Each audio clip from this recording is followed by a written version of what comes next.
आता ज्या लोकांना 35-40 हजार पगार मिळतो त्यांना हे माहिती आहे की ते काय स्ट्रगल करतात. म्हणजे 20 वर्षाची नोकरी तुम्ही जे घालवणार आहे ते एका वर्षामध्ये तुम्ही त्याच्यातून निघताय आणि तुमच्या लोकांमध्ये राहून, तुमच्या घरात राहून, तुमच्या गावात राहून या क्रशिंग चेंबरमध्ये जो मटेरियल आहे ते इथे क्रश होत इकडं त्याची पेंड पडते.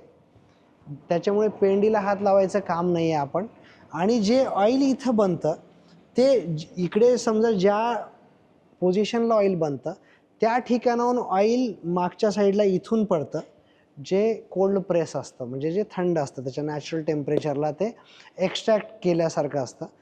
तुमचा बिझनेस सस्टेन करेल का नाही हे तुम्हाला तुमच्या कॅश फ्लोवरून लक्षात येतं आणि तुम्हाला एक 6 महिने ते 1 वर्षात हे लक्षात येतं की आपल्याला बिझनेस कसा चाललाय.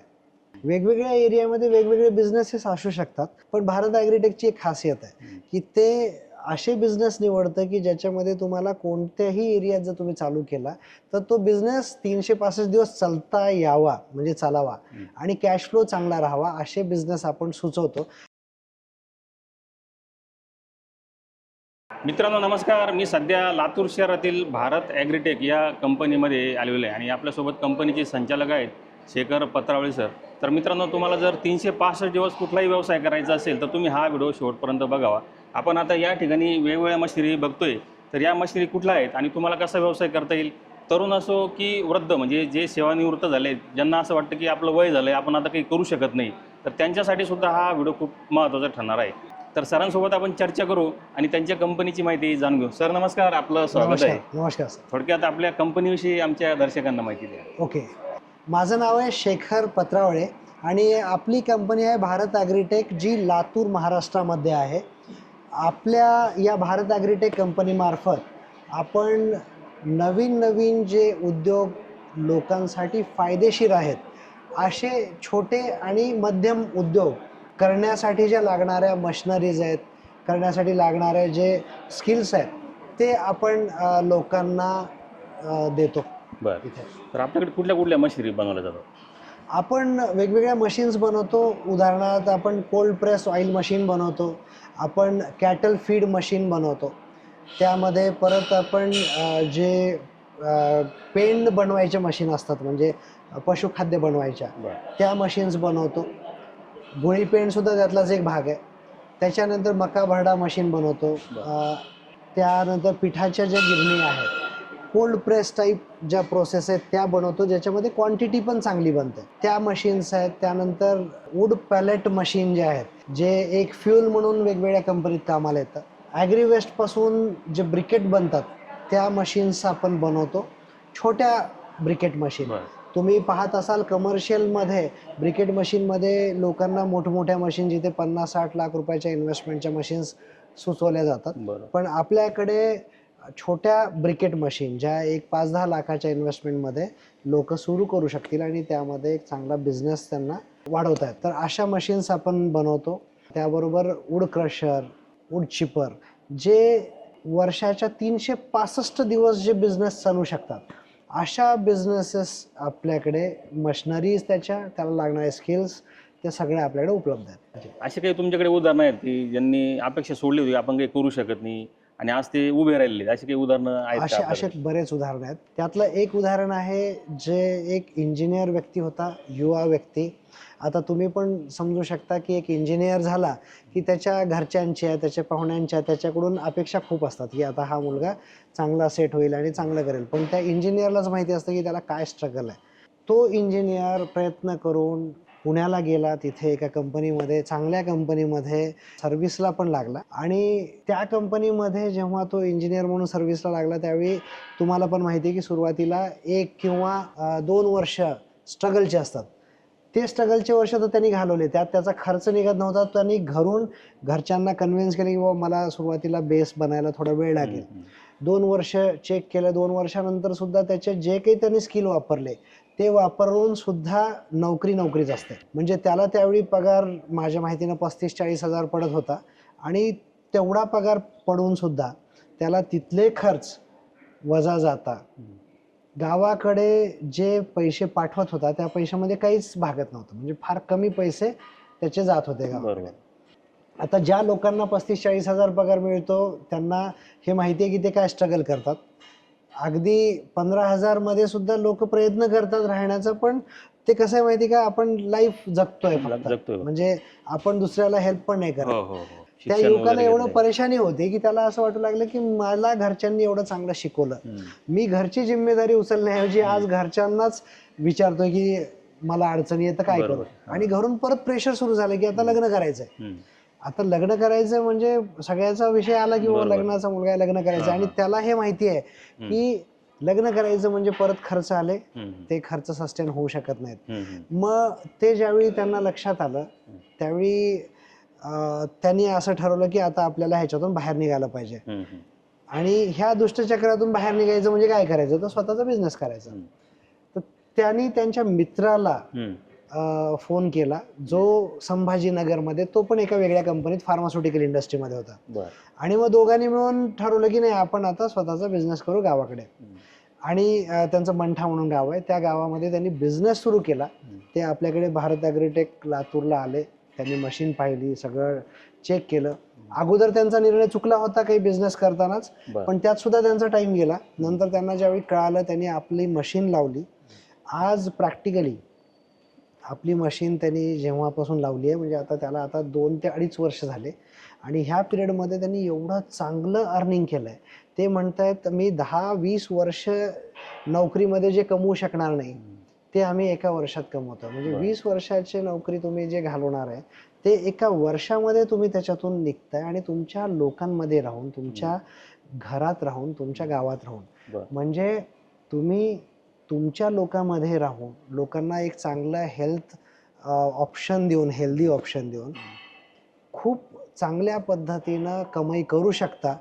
असा बिझनेस आता तो कोल्ड प्रेस ऑइल बिझनेस आहे. तुम्ही वाटल्यास त्यांची लिंक सुद्धा खाली देऊ शकता. तुम्ही महाराष्ट्रामध्ये भरपूर फिरता किंवा तुम्हाला पूर्ण महाराष्ट्रामध्ये अनेक उद्योजक तुम्ही उभे केले आहेत, तर त्या भागानुसार कुठला व्यवसाय आज त्यांना फायदेशीर ठरू शकतो? म्हणजे मग ते आता जसं तुम्ही प्रश्न विचारला ना, हा फार महत्त्वाचा मुद्दा आहे. वेगवेगळ्या एरियामध्ये वेगवेगळे बिझनेसेस असू शकतात, पण भारत ॲग्रीटेकची एक खासियत आहे की ते असे बिझनेस निवडतं की ज्याच्यामध्ये तुम्हाला कोणत्याही एरियात जर तुम्ही चालू केला तर तो बिझनेस 365 दिवस चालता यावा, म्हणजे चालावा, आणि कॅश फ्लो चांगला राहावा, असे बिझनेस आपण सुचवतो.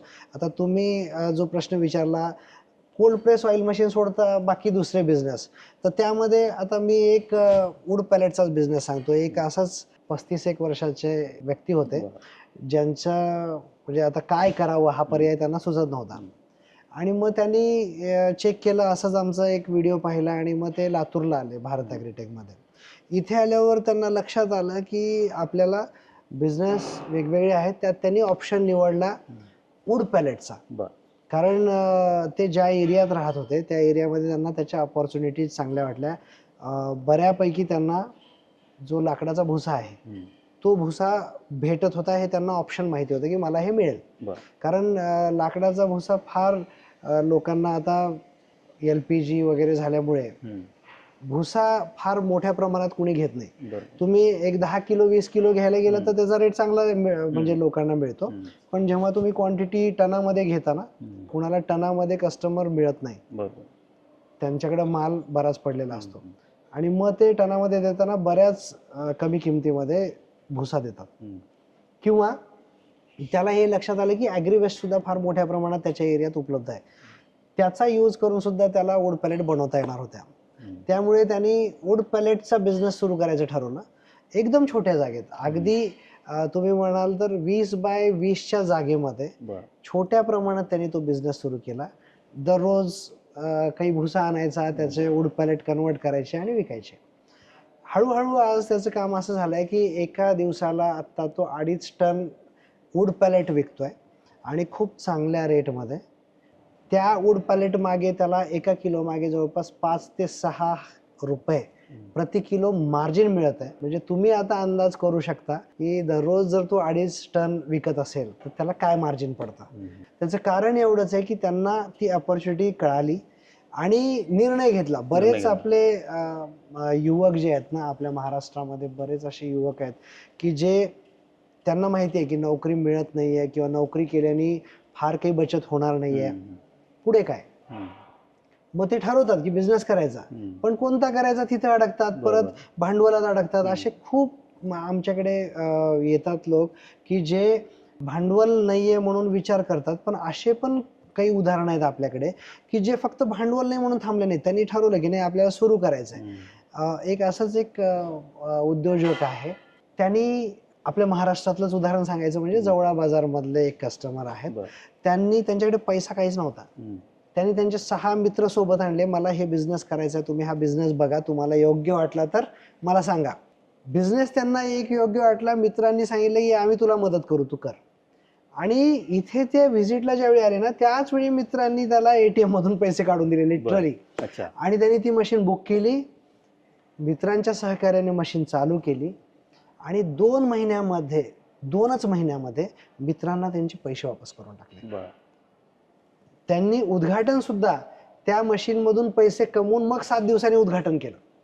म्हणजे असे उदाहरणं खूप आहेत. याच्यामुळे मला काय वाटतं की आपण जे उद्योजक असतील किंवा गृहिणी असतील, अशा बऱ्याच गृहिणी सुद्धा आहेत की ज्यांना काहीतरी करायचंय, आपल्या नवऱ्याला एक सपोर्ट द्यायचा आहे, हे सपोर्ट द्यायचा आहे किंवा आपल्या फॅमिलीचे स्वप्न पूर्ण करायला आज जमाना फास्ट आहे. म्हणजे ह्या फास्ट जमान्यामध्ये जेवढं जास्तीत जास्त तुम्हाला सहकार्य करता येतं, तो प्रत्येक फॅमिली मेंबरला हा ट्राय करतोय की आपण चांगलं काही अर्निंगमध्ये पार्ट बनावं.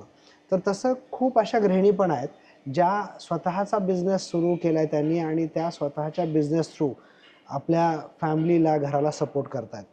अशी खूप उदाहरणं आहेत. तुमच्याकडे काही असे काही उदाहरणं आहेत की त्यांनी काही चुका केल्या, म्हणजे काय चुका होतात त्यांच्याकडून, उद्योग यशस्वी होत नाही त्यांचा, काय अडचणी येतात त्यांच्यामध्ये, ते 100% सक्सेस झालेच पाहिजे, यासाठी तुमच्या काय सूचना राहतील? सुरुवातीला तर फार चांगला तुमचा म्हणजे कन्सर्न मला कळाला.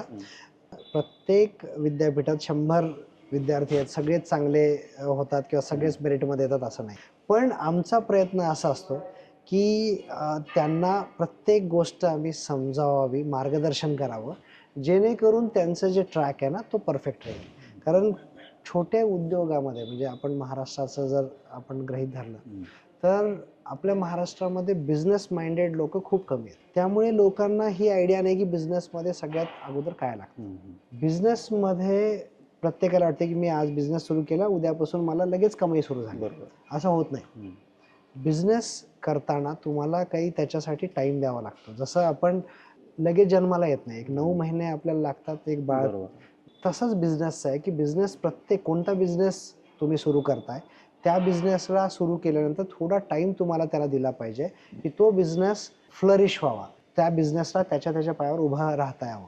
आणि बरेच जे उद्योजक आहेत ते एक चुका करतात की नाही, मी आज टाकलाय, मला त्याच्याबरोबर जायचं, तर मला त्या कॉम्पिटिशनमध्ये किंवा त्याच्या प्राईजला जायचं आहे किंवा जेवढं विकतोय तेवढं विकायला पाहिजे, असे एक टार्गेट ठरवतात आणि त्याच्यामध्ये काही चुकीचे डिसिजन घेऊन ठेवतात. कारण बिझनेसमध्ये तुम्ही जेव्हा सुरुवात करता ना, तेव्हा तर तुम्हाला फार सावध पावलं उचलावं लागतात. आणि ते आपण ज्यावेळी मार्गदर्शन करतो त्यावेळी बऱ्यापैकी विद्यार्थी खूप चांगल्या पद्धतीनं उभे राहतात. तसं आपण बऱ्यापैकी म्हणजे जे उद्योजक आहेत ते फार मोठ्या प्रमाणात उभे राहतात. खूप काही असे पण लोक असतात की ज्यांना लक्षात येतं की नाही, आपण ह्या पद्धतीनंच गेलं पाहिजे, आणि मग ते आपण दिलेल्या मार्गदर्शनावर चालतात आणि मग ते प्रॅक्टिकली सक्सेस होतात. किंचित 1-2% लोक असे पण असतील की ज्यांच्या पर्सनल काही प्रॉब्लेम्समुळे ते मग सर्वाईव्ह नाही करू शकले बिझनेसमध्ये वगैरे, तर तसा पर्सेंटेज फार कमी आहे. आपण साधारण किती महिन्यामध्ये आपल्याला समजलं पाहिजे की आपला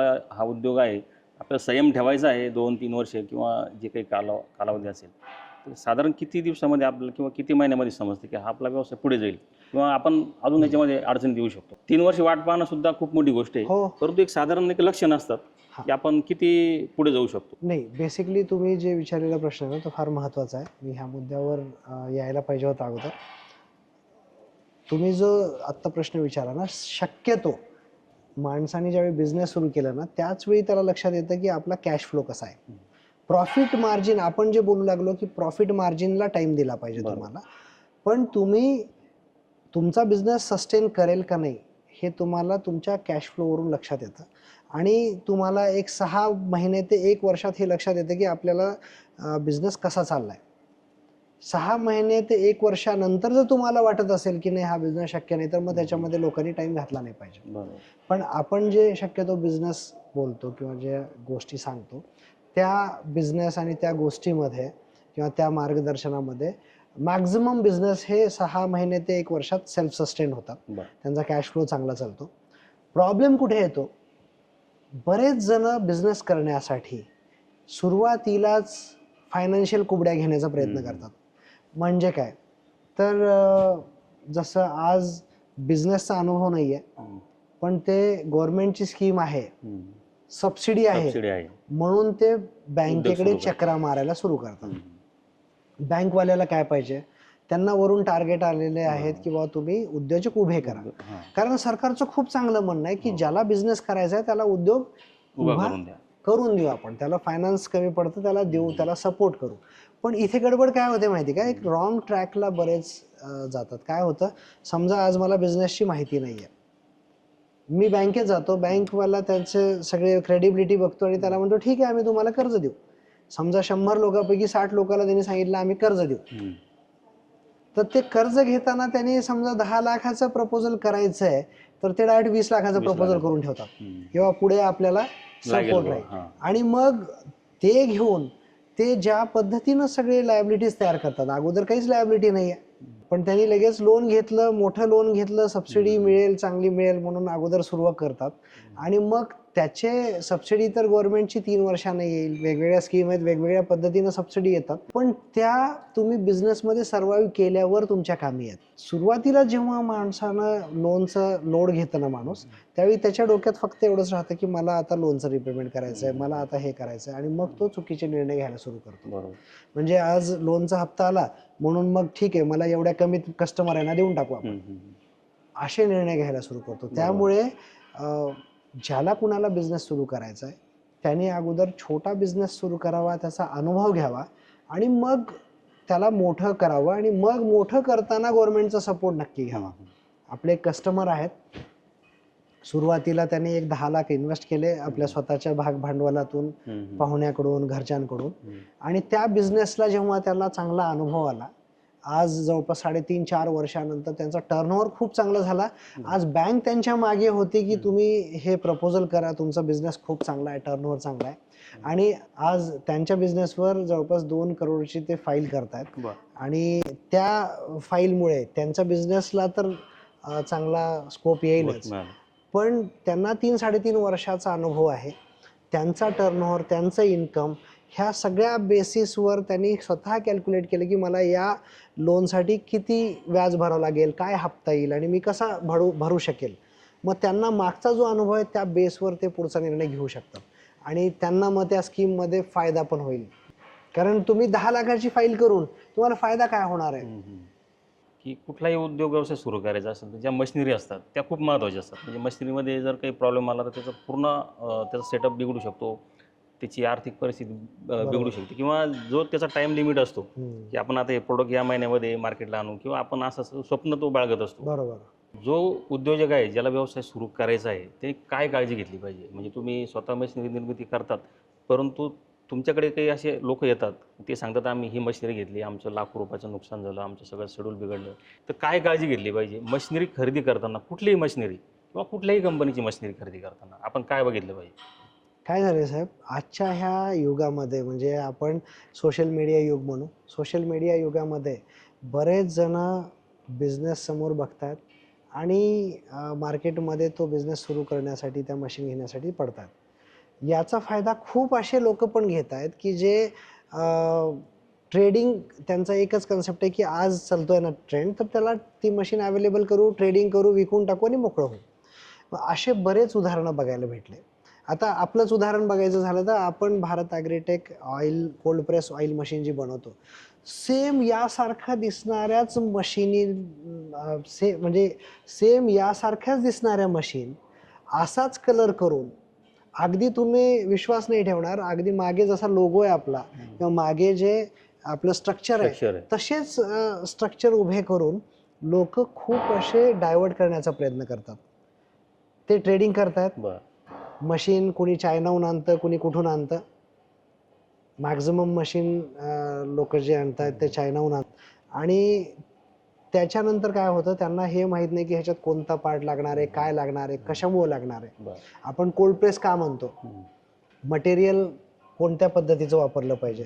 फक्त दिसणाऱ्या सेम मशीन असल्यामुळे लोकांना वाटतं की अरे ही मशीन चायनाहून जे लोक आणतात आणि ट्रेडिंग करतात त्यांना दुसरा काही खर्च नाही ना. एक तर चायनाहून आणायचं आहे, त्याला मधला काही मटेरियलची जाण नाही आहे किंवा काही कन्सेप्ट करायचा नाही आहे, तर ते अगदी 50,000 लाख रुपये स्वस्तात मशीन लोक देतात आणि हे सेम दिसायला लागली आहे म्हणून मशीन आणतात. आणि मग तिथं काय होतं, मग मशीनमध्ये पार्ट तुटला, समजा कोणी म्हणलं की नाही आमची वॉरंटी आहे, तो डीलरच कित्येक नाही आहे. आता मी असा एक इंदोरचे एक व्यक्ती होता, त्यांनी ट्रेडिंगसाठीच हे काम सुरू केलं. खूप लोकांना अगोदर सांगितलं, आपण पण बोललो, तरीही काही लोकांना वाटलं नाही ही स्वस्त आहे तर आपण घेऊ. त्यांनी त्या मशीन घेतल्या.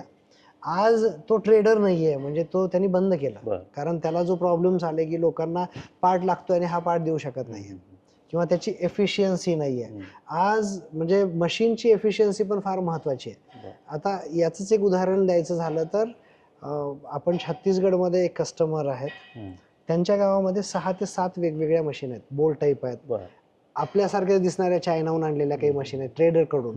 म्हणजे चायनाहून ट्रेडर खूप लोक आणतात. आज भारतामध्ये असे बरेच ठिकाण झालेले आहेत की जे लोक फक्त आणि फक्त किमतीच्या बेसवर लोकांना द्यायचा प्रयत्न करतात.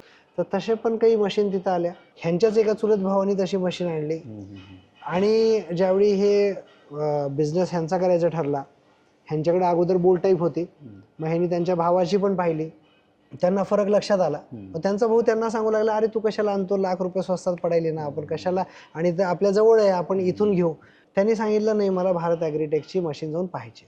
आणि ते लातूरला आले, भारत ॲग्रीटेकच्या मशीन त्यांनी बघितल्या, त्यांनी सीड काढून बघितलं, त्यांच्या लक्षात आलं की याचं आउटपुट काय, याच्या तेलाची क्वालिटी काय, किती थंड तेल होतं आणि काय स्पीड आहे. मग हे कंपॅरिझन बघितलं आणि त्यांनी लगेच मशीन फायनल केली आणि मशीन त्यांनी सेटअप चालू केला. त्यांच्या गावात जे 6-7 मशीन दुसऱ्या लागलेल्या आहेत, ह्यांच्या भावाची सुद्धा मशीन लागलेली आहे. त्यांच्या कमाईच्या कंपॅरिझनमध्ये आज यांचं कंपॅरिझन जर केलं तर त्यांच्याकडे जे लोक 10 लोक जात होते, तर त्या 10 लोकांपैकी 3-4 लोक तर इकडे यायला लागले की या आपल्या मशीनमध्ये पर्सेंटेज ऑफ ऑइल जास्त निघतं, असं लोकांना अनुभव यायला लागला. ऑइल दुसऱ्या मशीन्सच्या कंपॅरिझनमध्ये खूप कमी टेम्परेचरवर निघतं, हे कंपॅरिझन त्यांना लक्षात यायला.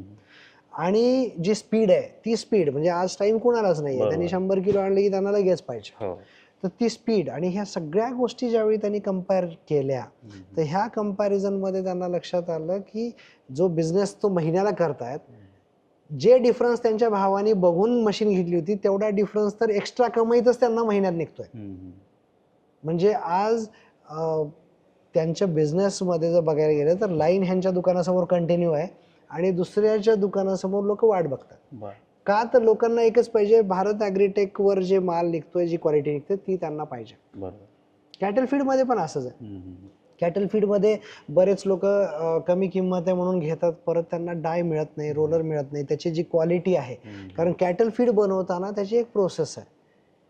त्या प्रोसेसमध्ये जे रॉ मटेरियल आहे ते किती हीट झालं पाहिजे, कारण जसं आपण बिस्किट बेक करतो ना, तसं त्या कॅटल फीडमध्ये जे गोळी पेंड बनवताना ते जे गरम व्हायला पाहिजे, त्याची जी एफिशियन्सी आहे ती त्याच्यावर डिपेंड आहे. आणि ते करताना खूप गरम झालं तर बऱ्याच लोकांच्या बेरिंग जातात, त्याचे डाय रोलर जातात आणि ह्या परेशानी लोकांना झाले की परत ते कामच बंद करतात. तिथे आपल्या ज्या मशीन आहेत त्या मशीनवर लोक खूप चांगल्या पद्धतीनं काम करतात. आपण इथल्या ॲटमॉस्फिअर, इथल्या वर्किंग कंडिशन्सवर आपण त्या मशीन डिझाईन केल्यात, त्याच्यामुळे क्वालिटी डेफिनेटली लोकांना फरक पडतो. आणि ह्या गोष्टी कस्टमरनी पाहिल्या पाहिजेत की त्यांना कशी एफिशियन्सी मिळते. मी तुमच्या माहितीसाठी सांगतो, आता लातूरमध्ये जे भारत ॲग्रीटेक कंपनी आहे, त्या कंपनीच्या नावाशी साधर्म्य ठेवणारे खूप जणांनी नावं ठेवण्याचा प्रयत्न केला. कोणी मशनरी नावानं ठेवतं, कोणी ॲग्रो इंडस्ट्रीज नावानं ठेवतो. आपल्या कंपनीच्या नावाचा बेनिफिट त्यांना व्हावा आणि दिशाभूल लोकांची केली जावी असा खूप लोकांचा प्रयत्न असतो. आपल्यामार्फत मी आपल्या प्रेक्षकांना हे नक्की सांगू शकतो की आपण त्या कंपनीला तर व्हिजिट करूनच या ज्यांना तुम्हाला वाटतं की हे आहे. बरोबर. आणि आपली जी कंपनी आहे जी भारत ॲग्रीटेक लातूरमध्ये आहे तिथे पण या, कम्पेअर करा, मशीन्स कम्पेअर करा, इथले बिझनेस आयडियाज एकदा चेक करा आणि मग तुमच्या लक्षात येईल की तुम्हाला बेस्ट कोणती कंपनी तुमच्यासाठी सुटेबल असेल. बरं. सर, आतापर्यंत आपण जेवढं काही उद्योगांची माहिती घेतली त्यामध्ये सर्वांच्या पसंतीचं किंवा प्रत्येकाला असं वाटतं की आपण हाच बिझनेस करावा, त्यातल्या त्यात ऑइल बिझनेस, तेल निर्मिती. तर आता आपल्यासमोर ज्या मशिनरी आहेत ह्या सर्व कोल्ड प्रेस ऑइल मशीन आहेत. तर लोकांची कशी पसंती आहे किंवा या उद्योगाचं भविष्य कसं आहे आणि या माध्यमातून रोजगार कसा चांगल्या पद्धतीने उपलब्ध होऊ शकतो? खूप चांगला प्रश्न सर. बेसिकली बघायला गेलं तर आज जे रिफाईंड ऑइल आहे त्या रिफाईंड ऑइलचे ड्रॉबॅक्स खूप लोकांपर्यंत पोचलेले आहेत. सोशल मीडियाच्या माध्यमातून बरेच डॉक्टरसुद्धा आता रेकमेंड करतायत की तुम्ही रिफाईंड ऑइल किती डेंजरस आहे. आणि त्यामुळे किंवा बऱ्याच डॉक्टरचा असा सल्ला आहे की रिफाईंड ऑइलमुळे ज्या अडचणी निर्माण होतात त्या अडचणीपासून जर वाचायचं असेल तर तुम्ही कोल्ड प्रेस नॅचरल ऑइलचा वापर करावा. आणि म्हणून हळूहळू कोल्ड प्रेस नॅचरल ऑइल जे आहे त्याची मागणी दिवसेंदिवस वाढत चालली आहे. लोकांकडे पर्याय नसल्यामुळे लोक रिफाईंड ऑइल घेत आहेत. कारण मागे तुम्ही गडकरी साहेबाचं ऐकलं असेल की जेवढं कन्झम्पशन आपल्या भारतामध्ये जेवढी रिक्वायरमेंट आहे ऑइलची तेवढी रिक्वायरमेंट आपण फुलफिल करू शकत नाही. म्हणून आपल्याला काही ऑइल इम्पोर्ट करावं लागतं आणि ते मग पाम ऑइल असेल मग ते रिफाईंड ऑइल असतं आणि त्याच्यामुळे नाईलाज आहे सगळ्याचा. तर त्या ठिकाणी आता ऑइल सीडचं सुद्धा उत्पादन फार मोठ्या प्रमाणात आपल्या भारतात होत चाललं आहे. आणि जी रिक्वायरमेंट आहे नॅचरल कोल्ड प्रेस ऑइलची ती एवढी प्रचंड वाढत चालली आहे की आपण काही दिवसामध्ये असं बघू की प्रत्येक गावागावात 2-3 तुम्हाला नॅचरल ऑइलचे युनिट्स पाहायला भेटतील. तर हे एक नॅचरल ऑइलची डिमांड वाढत जाण्याचं कारण आहे. आणि ही जशी जशी डिमांड वाढती आहे तसा तसा त्या बिझनेसला लागणारे जे मटेरियल आहेत किंवा मशिनरीज आहेत ते तुम्हाला लावावं लागतील. तर त्यामध्ये आपण जी कोल्ड प्रेस ऑइल मशीन बनवली आहे ही आपण जुन्या जमान्यामध्ये पाहिलं असेल उभा असतो लाकडी घाणा, म्हणजे वर आपण लाकडी घाणा जो असतो त्याच्यात वर माल टाकतो, असं खाली एक रोलर असतो आणि त्या रोलरमध्ये क्रश होतं सीड आणि खालून परत ऑइल निघतं. त्याला आपण बॅच प्रोडक्शन म्हणतो. म्हणजे एका वेळी त्या घाण्यामध्ये आपण 10 किलो 15 किलो 20 किलो असे ऑइल सीड टाकले जात होते आणि मग त्याला क्रश करून ऑइल निघायचं. आता त्या ऑइल सीडमध्ये 2 सगळ्यात महत्त्वाचे मुद्दे होते की जे ऑइल त्याच्यामध्ये मिळणारं खूप क्वालिटी ऑइल मिळायचं, पण ते ऑइल काढताना जेव्हा त्यांना पाणी टाकावं लागतं त्याच्यामुळे त्याच्यामध्ये मॉइश्चर राहतं आणि जुन्या जमान्यामध्ये ते मॉइश्चर काढलं जायचं उन्हात ठेवून. आता तो टाईम नसल्यामुळे लोक तसेच पॅक करतात. त्याच्यामुळे रॅन्सिफिकेशन प्रोसेस जरा फास्ट होते आणि ते ऑइल खराब होण्याचे चान्सेस असतात. म्हणून मग त्याच्यामध्ये पाणी वापरलं जाऊ नये यासाठी काय पर्याय करता येतो. आणि जे बॅच प्रोडक्शन आहे, कारण डिमांड खूप वाढली आहे. जर तुम्ही एखाद्या लाकडी घाणीवाल्याकडे गेलात तर तुमच्या लक्षात येईल की त्याच्याकडे उत्पादन क्षमता जर दररोज 100 लिटरची असेल तर त्याला 200-300 लिटरची डिमांड असते. त्याच्यामुळे उत्पादन कमी आहे बॅच प्रोडक्शनमुळे. तर ह्या दोन्ही ड्रॉबॅक आणि सोबत त्याच्यामध्ये जी पेंड निघते नेक्स्ट बॅच टाकण्यासाठी, तर ती पेंड काढणं हा फारच अवघड काम झालेलं आहे. म्हणजे एवढी म्हणजे मेहनतीची काम आहे ते की तुम्ही त्या लाकडी घाण्यावर काम करणारा माणूस बऱ्याच ठिकाणी 2-2.5 महिन्यात नोकरी सोडून जातो. मग जे लोक हे बिझनेस सुरू करत होते लाकडी घाण्याचं, म्हणजे त्यांना माहिती आहे की नॅचरल ऑइल लोकांसाठी चांगलं आहे, बिझनेस चांगला आहे, म्हणून त्यांनी लाकडी घाणी टाकला.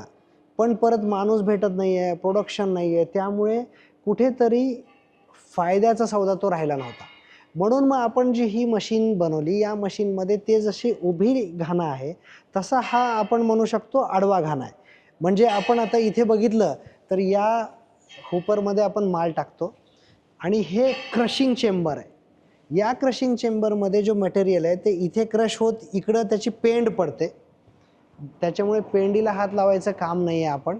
आणि जे ऑइल इथं बनतं इकडे समजा ज्या पोझिशनला ऑइल बनतं त्या ठिकाणाहून ऑइल मागच्या साईडला इथून पडतं, जे कोल्ड प्रेस असतं, म्हणजे जे थंड असतं, त्याच्या नॅचरल टेम्परेचरला ते एक्स्ट्रॅक्ट केल्यासारखं असतं.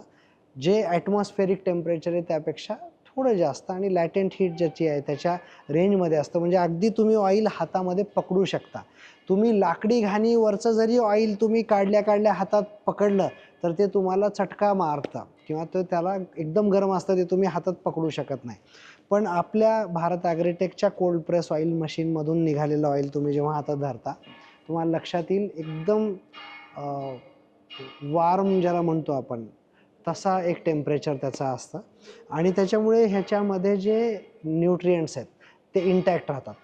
आता जे आपण लाकडी घाणीचा विषय केला तर लाकडी घाणीमध्ये जसं बॅच प्रोडक्शन आहे की 10 किलो 15 किलो टाकल्यावर ती प्रोसेस कंप्लीट झाल्यावरच पुढची प्रोसेस करता येते. या मशीनमध्ये तसं नाही आहे. इथे तुम्ही कंटिन्यू सीड टाकत असता, क्रशिंग कंटिन्युअस होत असते, DOC कंटिन्यू बाहेर पडते, ऑइल कंटिन्यू बाहेर पडतं. म्हणजे आपल्या मशीनमध्ये तुम्ही एका तासाला, आता ही समजा 10 HP मशीन आहे तर एका तासाला सॅफ्लॉवर अगदी 100 किलो 125 किलो 150 किलोपर्यंतसुद्धा लोक प्रोसेस करतात. आणि जर शेंगदाणा असेल तर ते त्याच्यानुसार समजा कुठे 70 किलो 80 किलो अशी प्रोसेस एका तासाला होते. म्हणजे एवढ्या मोठ्या प्रमाणामध्ये तुम्ही ऑइलसीड प्रोसेस करू शकता आणि मेहनतीचं काहीच काम नाही. एकदा तुम्ही इथं टाकलं की अगदी जे काम करणारा माणूस आहे तो बाजूला मोबाईल बघत बऱ्याच ठिकाणी बसतो. म्हणजे एवढं सोपं काम आणि एकाच लेबरवर होणारं काम आहे. त्याच्यामुळे मेहनत कमी, प्रोडक्शन जास्त आणि क्वालिटी एकदम चांगली. कारण याच्यामध्ये ऑइल एक्स्ट्रॅक्ट करण्यासाठी जे लाकडी घाणीमध्ये तुम्हाला वरून पाणी टाकावं लागतं ते ह्याच्यात पाणी वेगळं टाकायची गरज नाही आहे. त्याच्यामुळे ह्याच्यात मॉइश्चर कंटेंट बिलकुल जे नॅचरल आहे तेवढाच मॉइश्चर कंटेंट आहे आणि म्हणून रॅन्सिफिकेशन प्रोसेस फास्ट होत नाही. ह्याची शेल्फ लाईफ जास्त आहे, जास्त हेल्दी ऑइल आहे. त्यामुळे हा business as compared to other type of business जे ऑइल काढलं जातं त्याच्या कंपॅरिझनमध्ये हा खूप सोपा आणि फास्ट आहे आणि त्याच्यामुळे अर्निंगसुद्धा जी मिळते ग्राहकाला ती एकदम चांगली अर्निंग मिळते. बरं. तर यासाठी लागणारं भांडवल, जागा यावर तर आपण पुढे चर्चा करूच, परंतु एक मध्ये उल्लेख झाला की रिफाईंड तेल, तेलघाणा आणि कोल्ड प्रेस ऑइल, तिघांमध्ये नेमका फरक काय आहे? म्हणजे आरोग्याच्या दृष्टीने सुद्धा आणि त्यामध्ये काय मिलावट वगैरे असते का किंवा काय त्याच्या रेटमध्ये काय फरक असतो? बरोबर. रेटमध्ये खूप मोठ्या प्रमाणात फरक असतो रिफाईंड ऑइल आणि नॅचरल ऑइलमध्ये. म्हणजे लाकडी घाण्यामधून निघणारं तेल आणि आपल्या Bharat agritech cold press oil मशीनमधून निघणारं तेल यामध्ये फक्त एक अंतर तुम्हाला बघायला भेटतं. लाकडी घाणीच्या ऑइलमध्ये मॉइश्चर जास्त मिळेल, त्याच्यामुळे शेल्फ लाईफ कमी असेल. पण भारत ॲग्रीटेकमध्ये मॉइश्चर नसल्यामुळे शेल्फ लाईफ त्याच्यापेक्षा चांगली आहे आणि जी क्वालिटी आहे म्हणजे थंडपणा ऑइलचा तो लाकडी घाणी ऑइल सारखाच थंडपणा आहे, किंबहुना त्याच्यापेक्षा कमी टेम्परेचरमध्ये आपल्या मशीनमध्ये ऑइल एक्स्ट्रॅक्ट होतं.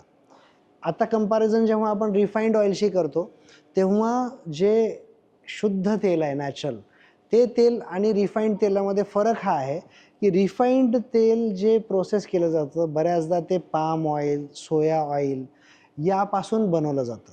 आता हे रिफाईंड ऑइल बनवण्याची प्रोसेस ही एवढी भयंकर आहे की मी एक्सप्लेन करण्याऐवजी तुम्ही जर गुगलवर सर्च केलं की how refined oil is processed, how edible refined oil is processed, तर तुम्हाला बाकी सगळ्या गोष्टी त्याच्यात समोर येतील आणि मग तुमच्या पण लक्षात येईल की डॉक्टर लोक रिफाईंड ऑइलच्या ऐवजी तुम्ही नॅचरल ऑइलकडे का जा म्हणतात.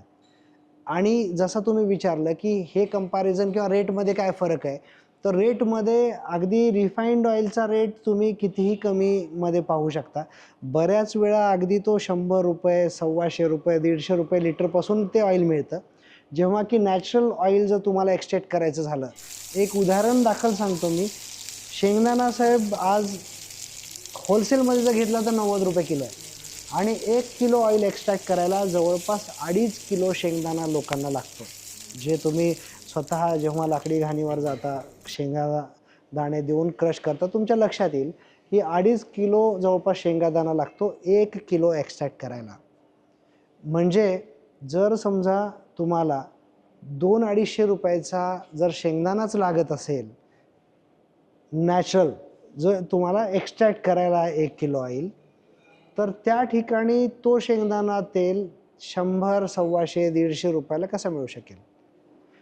हे अभ्यासाची गोष्ट आहे आणि बऱ्याच लोकांना हे कळाल्यामुळे बरेच लोक आता खूप अवेअर झालेत तेलाबाबतीत, आटाबाबतीत, म्हणजे जे शुद्ध खाण्याच्या गोष्टी आहेत त्याच्या बाबतीत. आणि त्यामुळे हळूहळू लोक जे 2 पैसे जास्त गेले, 300 नाही 350 रुपये घ्या, पण आम्हाला एकदम शुद्ध आमच्या डोळ्यासमोर तेल काढून द्या, अशी एक भावना आता हळूहळू तयार होत चालली आहे. त्याच्यामुळे जो बिझनेस आहे हा बिझनेस हा त्याच दृष्टीनं वाढत चालला आहे. रिफाईंड ऑइलबद्दल अवेअरनेस वाढल्यामुळे नॅचरल कोल्ड प्रेस ऑइलचा बिझनेस फ्लरिश प्रचंड होणार. त्याचं कारण आहे लोकांमध्ये ही मागणी तयार होते आहे की मला नॅचरल ऑइल राहावं. कारण तुम्ही एकदा यूट्यूबवर किंवा कोणत्याही सोशल मीडियावर एकदा कम्पेअर करा की रिफाईंड ऑइल आणि नॅचरल ऑइलमध्ये काय फरक आहे, रिफाईंड ऑइलची प्रोसेस काय, ती प्रोसेस किंवा ती फॅक्टरी पाहिल्यावर तुम्ही स्वतःच नॅचरल ऑइलकडे राहाल आणि परत आयुष्यात कधी रिफाईंड ऑइल तुम्ही चेक कराल तर तुम्हाला ते व्हिडिओ बघितल्यावर किंवा त्यांचे एक्सपिरियन्स बघितल्यावर तुम्हाला वाटेल की हे नको खायला, पण नाईलाज आहे म्हणून आपण खातो. तुम्हाला ऑप्शन ज्यावेळी उपलब्ध होतं त्यावेळी तुम्ही 2 पैसे जास्त देऊन खाता. आज आपल्या भारताची खाद्यसंस्कृती अशी आहे की आपण साखर कमी खाऊ. कुणाला साखर आवडेल, कुणाला नाही आवडणार, कुणाला व्हेज आवडेल, कुणाला नॉन व्हेज आवडेल. पण काही जरी करायचं झालं तर प्रत्येक स्वयंपाकात, प्रत्येक व्यंजनामध्ये एडिबल ऑइलचा फार मोठा रोल आपल्या भारतीय अन्न संस्कृतीत आहे. त्यामुळं ऑइलची जी डिमांड आहे ती वाढतच जाणार आहे, कारण लोकसंख्या तशी वाढत चालली आहे. लोकांचे नॅचरल जे हॅबिट्स आहेत, नॅचरल ऑइलची डिमांड ती वाढत चालली आहे. त्यामुळं हा बिझनेस येणाऱ्या काळामध्ये दी बेस्ट बिझनेस राहणार आहे सर्वांसाठी. सर, आता या बिझनेसची सुरुवात कशी करावी? म्हणजे सुरुवातीला तुमच्याकडे कुठलाही व्यक्ती येईल, तरुण असेल किंवा महिला असेल किंवा एखादा रिटायर झालेला व्यक्ती असेल, तर सुरुवात कशी करावी त्याने? किंवा तुम्ही तुमच्या माध्यमातून कशा पद्धतीने ट्रेनिंग वगैरे देता आणि साधारण भांडवल किती त्याला लागू शकतं आणि जागा कुठे कुठे त्याला घेता येईल? ओके, आता याच्यामध्ये तुम्ही बरेच प्रश्न विचारले, तर मी एक एक प्रयत्न करतो देण्याचं उत्तर. बघा, सगळ्यात महत्त्वाची गोष्ट काय होते, कोणताही बिझनेस सुरू करायचा झाला तर जे महाराष्ट्रातले म्हणजे आपण अगोदरच चर्चा केली की बिझनेस माइंडेड युवक तयार होत चाललेत आता. कारण त्यांना आता लक्षात येतं आहे की नोकरीपेक्षा आपण आपला बिझनेस टाकला पाहिजे. आणि मग हा बिझनेस टाकताना मग त्यांच्यासमोर जे काही प्रश्न असतात किंवा आपण कुठं करावं, काय करावं, तर आपण जे काही बिझनेस अपॉर्च्युनिटी बघितल्यात लोकांसाठी किंवा आपण ज्या रेकमेंड करतो त्यामध्ये आपण हाच ट्राय करतो की त्यांना जागेचे काही बंधनं असू नये. तर जे युवक खेडेगावामध्ये आहेत, छोट्या शहरामध्ये आहेत, मोठ्या शहरामध्ये आहेत, त्यांना तिथे उपलब्ध होणारी जी जागा आहे ती 10 बाय 10 स्क्वेअर फीटची जागा जरी असेल तरी ते त्यांचा बिझनेस सुरू करू शकतात. याला बिझनेसमध्ये, ह्या बिझनेससाठी तुम्हाला मार्केटमध्येच हायेस्ट फुटफॉलच्या ठिकाणीच जागा असावी अशा काही कंपल्शन नाही आहे. म्हणजे तुम्ही तुमच्या ज्या ठिकाणाहून तुम्हाला वाटतं की मी इथून एक सुटेबली काम करू शकतो त्या ठिकाणी 10 बाय 10ची जरी जागा असेल तर तुम्ही खूप आरामात काम करू शकता. अगदी मेट्रो सिटीमध्ये म्हणजे मुंबईला एके ठिकाणी तर आपल्या एका कस्टमरनी 4थ्या मजल्यावर ही मशीन फिट केली आहे. ते रेंट वर अगोदर राहायचे, त्यांनी फ्लॅट घेतला, तिथे ही मशीन शिफ्ट केली आणि फ्लॅटमध्ये 4थ्या मजल्यावर सुद्धा हा बिझनेस चालू शकतो. म्हणजे या बिझनेसमध्ये व्हायब्रेशन नावाचा काही प्रकार नाही आहे ह्या मशीनला. तुम्ही एकदम आरामात हा, आणि कसलाही साऊंड नाही आहे. म्हणजे तुम्ही रेसिडेन्शियल एरियात जरी चालू केला तरी याला फार असा काही साऊंड नसल्यामुळे तुम्ही आरामात हा बिझनेस करू शकता. आता यासाठी जी लागणारी इन्व्हेस्टमेंट तुम्ही म्हणताय तर ती इन्व्हेस्टमेंट आपल्याकडे ही 10 HP मशीन आपण रेकमेंड करतो, जी मिनिमम बेअर मिनिमम सुरुवात करायला पाहिजे जर आपल्याला कमर्शियल बिझनेस एक चांगला बनवायचा असेल. आणि ही 10 HP मशीन किंमत आजची जर सांगायला गेलं तर परत काय होतं, 1-2 वर्षांनी पाहिलं तरी लोकांना तीच किंमत राहावी असं वाटतं. त्यामुळे किमतीसाठी आजच्या तुम्ही नक्की दिलेल्या नंबरवर फोन करा. पण ऑन अँड ॲव्हरेज 5 लाख ते 10 लाखाच्या भांडवलामध्ये तुम्ही एक तुमचा स्वतःचा एकदम चांगला बिझनेस सुरू करू शकता. यामध्ये मी अगोदर जसं सांगितलं की सुरुवातीला तुम्ही बिझनेस सुरू करतानाच लोन न घेता सुरुवातीला तुम्ही तुमच्या वेल विशरकडून घरच्यांकडून किंवा तुमचं स्वतःची बचत असेल तर त्या बचतीतून तुम्ही स्वतःचा व्यवसाय सुरू करा, जेणेकरून तुम्हाला ह्या बिझनेसची आयडिया येईल आणि जेव्हा तुम्हाला या बिझनेसबद्दल कॉन्फिडन्स येईल तेव्हा तुम्ही हा बिझनेस मोठा करण्यासाठी मग ज्या गव्हर्नमेंटच्या स्कीम्स आहेत त्या स्कीमचा लाभ घेऊन सुरू करावा असं आमचं मत आहे. बऱ्याच जणांना असं वाटतं की नाही आम्हाला लोन घेऊनच सुरू करायचं, ते तसं करू शकतात. तर या उद्योगामध्ये एकंदरीत चर्चा करता किंवा आपण जेव्हा चर्चा करतो सर्वात जास्त यशस्वी होण्याचं जे प्रमाण आहे ते शेतकऱ्यांमध्ये जास्त असू शकतं. कारण तो शेतकरी स्वतः माल पिकवतो, त्याच्याकडे बऱ्यापैकी क्षेत्र असतं, त्याच्यासोबत काही कॉन्टॅक्टसुद्धा असतात अगदी आणि बरोबर. ग्रामीण भागामध्ये खूप मागणीसुद्धा असते. तर शेतकऱ्यांच्या दृष्टीनं कसं त्याने पाऊल उचललं पाहिजे, कारण तो खूप घाबरतो, तो डायरेक्ट माल व्यापाऱ्याकडे देतो, व्यापारी त्याचे चारपट पैसे करतो. परंतु त्याने जर हा व्यवसाय सुरू केला त्याचा कसा फायदा होऊ शकतो? खूप फायदा होतो शेतकऱ्यांचा. मी एक उदाहरण नक्की सांगेल. एक शेतकरी माढा तालुक्यातले, मी सगळे उदाहरणं महाराष्ट्रातले का सांगतो तुम्हाला, तर आपलं चॅनल मराठी आहे तर तुमचा सगळा प्रेक्षक वर्ग महाराष्ट्रातला आहे, त्यामुळे मी तुम्हाला सांगतो की माढ्यामध्ये एक माढ्यापासून एक 5 किलोमीटरवर शेत आहे त्यांचं आणि कदम साहेब म्हणून त्यांचं नाव आहे. त्यांनी शेतामध्ये त्यांच्या जे उत्पादन घेत होते त्यावेळी त्या एरियामध्ये करडीचं उत्पादन मोठ्या प्रमाणात होतं. त्यांनी करडी घेतली, करडी मार्केटला ते घेऊन गेले आणि ज्यावेळी त्यांनी चेक केलं मार्केटला रेट काय आहे, त्या रेटनुसार त्यांनी 4,300 त्यावेळी समथिंग रेट होता आणि त्यांनी ती करडी विकली. आणि नंतर ज्यावेळी त्यांच्या घरच्यांनी हे पाहिलं की करडीचं तेल लाकडी घाणीवर एवढ्याला विकलं जातं, मग त्यांनी अभ्यास केला आणि त्यांनी ठरवलं की नाही आता ह्याच्या पुढे जेव्हा आपण करू तेव्हा आपली स्वतःची यंत्रणा लावून आपली स्वतःची मशीन लावून आपण तेल निर्मिती करूनच विकू. आणि त्यांनी मग नेक्स्ट इयर ज्यावेळी त्यांची करडी काढली त्यांनी स्वतःच्या करडीचे म्हणजे तेल बियाचं एक्स्ट्रॅक्शन करून ते विकायला सुरुवात केली आणि त्याच्यामध्ये त्यांना जवळपास दुपटीनं फायदा झाला. म्हणजे तुम्ही जे आता प्रश्न विचारला की खरंच शेतकऱ्यांसाठी हे फायदेशीर आहे का, तर जोपर्यंत शेतकरी त्याच्या शेतामध्ये निघणारा माल प्रोसेस करून विकणार नाही तोपर्यंत त्याला प्रचंड फायदा जो बघायला भेटणार नाही.